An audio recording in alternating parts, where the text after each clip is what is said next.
Hello everyone, আসসালামু আলাইকুম। Welcome back to my channel Swapna cooking and blog চ্যানেলে আপনাদেরকে স্বাগতম। আশা করি সবাই ভালো আছেন, সুস্থ আছেন। আলহামদুলিল্লাহ আমি অনেক ভালো আছি। আজ আমি আপনাদের সাথে শেয়ার করব রেস্টুরেন্ট স্টাইলে ফ্রেঞ্চ ফ্রাই রেসিপি। আশা করি আপনাদের কাছে ভিডিওটা ভালো লাগবে। যদি ভালো লেগে থাকে তাহলে আমার চ্যানেলটাকে সাবস্ক্রাইব করে দিয়ে পাশে থাকবেন। ফ্রেঞ্চ ফ্রাই বানানোর জন্য এখানে আমি নিয়ে নিয়েছি 3টা আলু। চাইলে আপনারা কম বেশি করে নিতে পারেন। আমি এখানে 3টা আলু নিয়েছি। আলুগুলোকে প্রথমে আমি খুব ভালোভাবে খোসাটা ছাড়িয়ে নেব একটা গ্রেটারের সাহায্যে। ততক্ষণ আমার সাথেই থাকবেন। যারা যারা ভিডিওটি দেখা শুরু করেছেন কিন্তু এখনও পর্যন্ত একটা লাইক দেননি, প্লিজ একটা লাইক দিয়ে দিবেন। আপনাদের একটা লাইকে কিন্তু আমার এই ভিডিওটা আরও 5 জনের কাছে পৌঁছে যেতে পারে। আপনাদের সাথে কথা বলতে বলতে আলুগুলো কিন্তু আমার সম্পূর্ণভাবে খোসা ছাড়িয়ে নেওয়া হয়েছে। এবার একটা ছুরির সাহায্যে একটা সাইড দিয়ে এইভাবে কেটে নেব। দেখতে থাকুন আমি এই আলুটা কিভাবে কেটে নিচ্ছি। দুইটা সাইড কিন্তু এভাবে কেটে ফেলে দিতে হবে। তারপর ছুরির সাহায্যে এইভাবে পাতলা পাতলা করে কেটে নিতে হবে। এখানে কিন্তু বলে বোঝানোর মতো কিছু নেই, দেখে আপনাদেরকে বুঝে নিতে হবে আমি এই কাজটা কিভাবে করে নিচ্ছি। আর একইভাবে কিন্তু সবগুলো আলু এভাবেই কেটে নিতে হবে। আর সবগুলো আলু যখন কেটে নেওয়া হয়ে গেছে আমি এখানে একটা বাটি নিয়ে নেব। আর বাটিতে দিয়ে দেব সামান্য পরিমাণে পানি। আর কেটে নেওয়া আলুগুলো পানির মধ্যে আমি 10 মিনিট ভিজিয়ে রাখবো। যেহেতু আলুর মধ্যে অনেকটাই পরিমাণে আটালো পদার্থ থাকে, সেজন্যই কিন্তু আলুটাকে একটু ভিজিয়ে রাখতে হবে। আর সম্পূর্ণ আলুটা যখন ভিজিয়ে নেওয়া হয়ে যাবে তখন আমি চলে যাব চুলায়। একটা হাঁড়ি বসিয়ে এর মধ্যে দিয়ে দিলাম সামান্য পরিমাণে একটু পানি। আর দিয়ে দেব এখানে হাফ চা চামচ লবণ। লবণটা দেওয়ার পর অপেক্ষা করব বলক ওঠার আগ পর্যন্ত।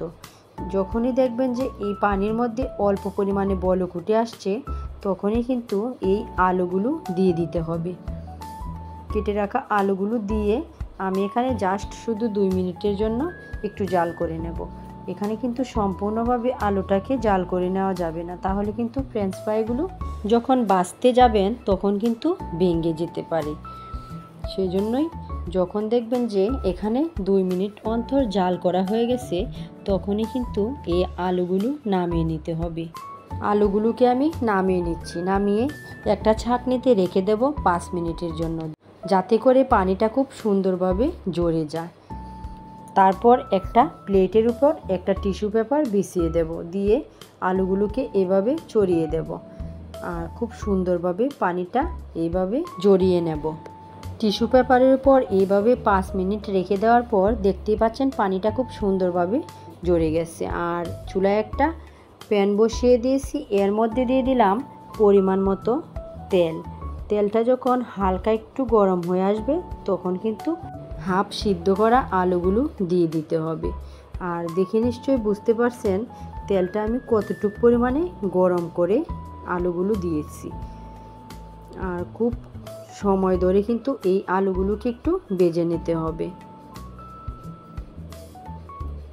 যারা আজকে আমার চ্যানেলে নতুন এসেছেন কিন্তু এখনও পর্যন্ত আমার চ্যানেলটিকে ভিজিট করেননি, যদি আমার আজকের রেসিপি আপনাদের কাছে ভালো লেগে থাকে তাহলে আমার চ্যানেলটিকে ভিজিট করে যাবেন।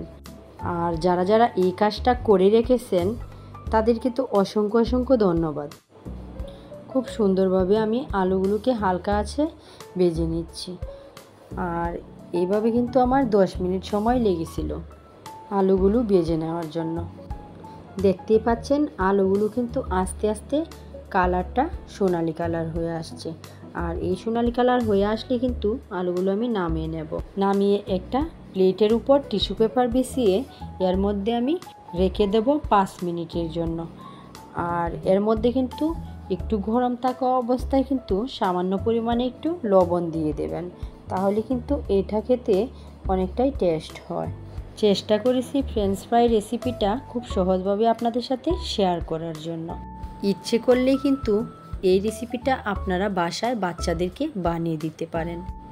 আশা করি ভিডিওটা আপনাদের কাছে ভালো লেগেছে। ভালো লেগে থাকলে লাইক, কমেন্ট, শেয়ার করে দিবেন। হাজির হব আরও কোনো এক নতুন রেসিপি নিয়ে। সকলেই ভালো থাকবেন, সুস্থ থাকবেন, আমার জন্য দোয়া করবেন। আল্লাহ হাফেজ। আসসালামু আলাইকুম।